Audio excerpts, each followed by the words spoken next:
Il a la cote, ce C5 Aircross, et il a l'air de plaire. Est-ce que c'est sa bouille originale ou bien son positionnement très axé sur le confort qui plaît? Je ne sais pas.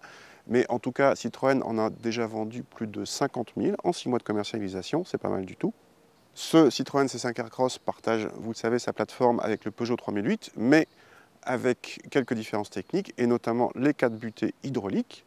Comme le 3008, les motorisations commencent à 130 chevaux, que ce soit en essence ou en diesel, mais la motorisation diesel est la seule à être proposée à la fois en boîte mécanique à 6 rapports ou en boîte automatique à 8 rapports. C'est la version que nous essayons ici. Vous savez que ce C5 Aircross a pas mal de personnalisation possible, ça fait partie de ses atouts. Sachez pour l'anecdote que ce rouge Volcano, c'est la couleur de notre modèle d'essai, ne donne pas la possibilité d'avoir un toit noir, contrairement à toutes les autres couleurs proposées. Malgré un peu trop de plastique dur, le C5 Aircross a une présentation intérieure visuellement cossue. La finition fil est la première à recevoir le combiné d'instruments numériques personnalisables et les sièges Advanced Comfort au moelleux remarquable. L'équipement est assez complet, y compris en aide à la conduite. Certains éléments comme le régulateur adaptatif ou l'aide au maintien en voie sont en option.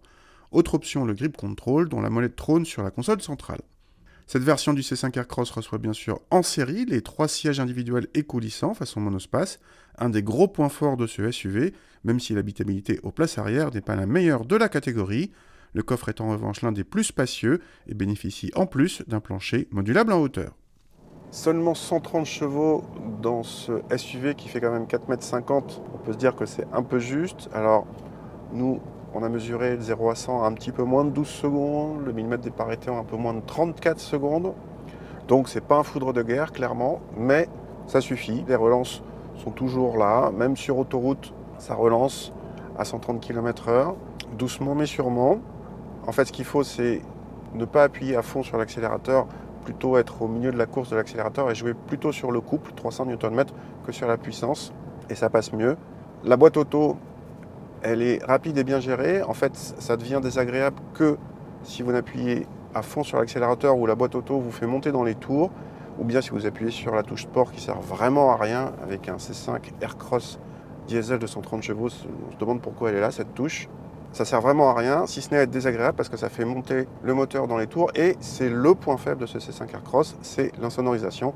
On entend trop le diesel, particulièrement quand on monte dans les tours. C'est dommage parce que par ailleurs, il garde son principal atout, c'est-à-dire son niveau de confort, que ce soit au niveau du filtrage des suspensions, qui est vraiment excellent, ou bien même la douceur dans la direction, pas de vibration dans le pédalier, dans l'habitacle en général.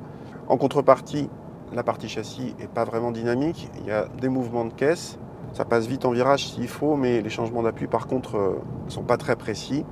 Mais peu importe, le maître mot, c'est le confort dans ce C5 Aircross, quelle que soit la configuration moteur-boîte que vous choisissez. Côté consommation, ce C5 Aircross est l'un des plus sobres de sa catégorie, selon nos mesures, seulement battu par le Tucson CRDI 136 à boîte double embrayage pour un petit dixième de litre. Toujours selon nos mesures, les consommations sont identiques entre les boîtes manuelles ou automatiques. En tarif, en revanche, Citroën fait payer cher cette boîte auto, puisqu'elle entraîne un surcoût de 2000 €. Ceci dit, Peugeot fait exactement pareil avec son 3008, et les deux véhicules sont quasiment au même prix, à motorisation et équipement équivalent.